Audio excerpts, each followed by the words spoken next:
So I had an unexpected thing happen. It rained today and wiped all the snow out of my driveway. That's awesome. So my work pad's open. I might get some carving done this extra 2 days. So let's go do it. So I'm in the shed and it's raining pretty hard. Sorry about that. So I won't talk too much, but I'm gonna show you this process. I am going to make a Rockhopper penguin for the first time. I've never done anything like this. I don't know how this is gonna come out. It could be ugly, but let me show you what I got planned. So I'm actually gonna carve him in like this and use it as a candlestick.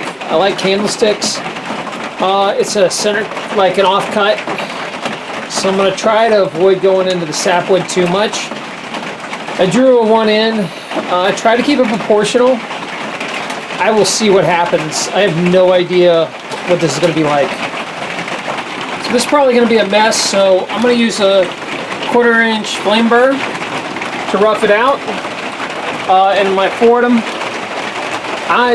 even though this is white pine, it'll probably take forever if I don't use something big to pull wood out of here quick. It is going to cover this place with sawdust. It's dusty in here, but we're starting to get there. The rough out's starting to work. I don't know. We'll see how this thing comes out. It is pretty wet wood still, so it's just carving sloppy. It's pushing through slush. Everything I have is pretty new wood, and these were outside and frozen on top of that, some of them. So I need to get back and look.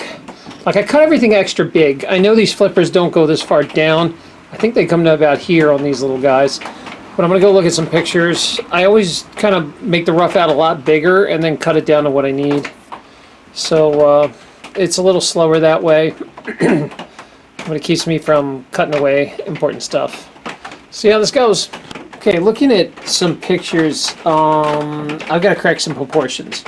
So he's more egg-shaped, not so much bird-shaped like an owl. So I'm going to have to bring all this in and make him just kind of one body. There's a little bit of difference between the neck and the belly, but not a lot. So I'm going to have to fix that.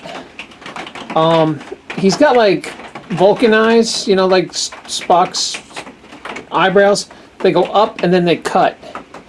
And the eyes are sunk in a lot more. So I'll have to do that. And I'm going to try to round this body out and pull the flippers back a lot more. They're not so much on the side, they're more at the back of the bird. So I have a lot of carving to do. Alright, we're down to the rough out's almost finished. I had to pull his wings way back, put him turned a little bit, made him a lot more egg-shaped. He looked too much like an eagle.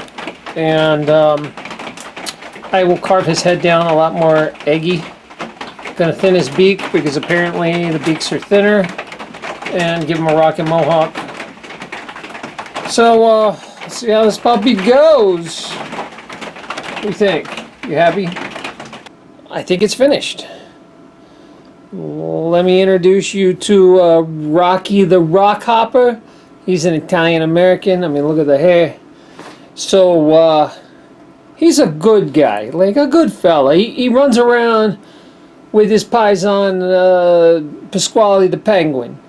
And yeah, they get in a little trouble once in a while, but all in all, they're good boys. He does have, you know, goals inside, and he has things he wants to accomplish. He really wanted to play goalie, right? He wanted to play some football for Team Naples, but because of his flippers here, he just couldn't cover the corners of the net very good. It's a sore subject. I wouldn't bring it up. He's got like a trigger anger thing that you don't want to bring that up. But I will say that he's been angry lately because of his girlfriend. You know, Celestina the Puffin. She's I don't know how you say, gold diggerish.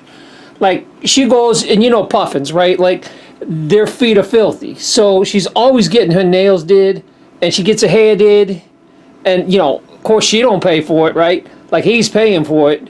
And, you know, she spends all day in the tanning bed. It's awful. And, you know, she don't even cook. So I don't know. I don't know how long that's going to last. But he loves her for some reason. I don't know. But he's a good boy. I mean, he loves his mother. You know, he's got a little anger, but he loves his mother. Treats her good. I mean, he's a real Goomba when you need him. And if you're a friend to him, he'd be a real paisan to you. Now, I think what we're going to do is we're going to carve a little gold necklace in here. Maybe a little cornucopia. Put a tank top on him, like a proper one. And he'd be ready to go. So, Rocko wanted me to tell you something. By the way, he goes by Rocko now. That's what the fellas, you know, he works in waste management. They all call him Rocko. So, he wanted me to tell you something, but he's a little busy. He's been chasing those puffin girls around, and you know what they say about puffins, right? Like, I mean, they'll do anything for fish. Those puffin girls, everybody knows this. So, I wanted to show you one other feature he wanted me to mention. Rocko wanted me to mention one more thing. That the top is actually a candlestick, so you can put a pretty little votive in here for the holidays. You can drop a small tea candle in, but you might want to put these washers underneath it just to raise it up if you want, unless you want it buried. Like, you could put it deep in there and nobody see it. It's like a hidden thing, just like what happens at waste management. Everything's hidden.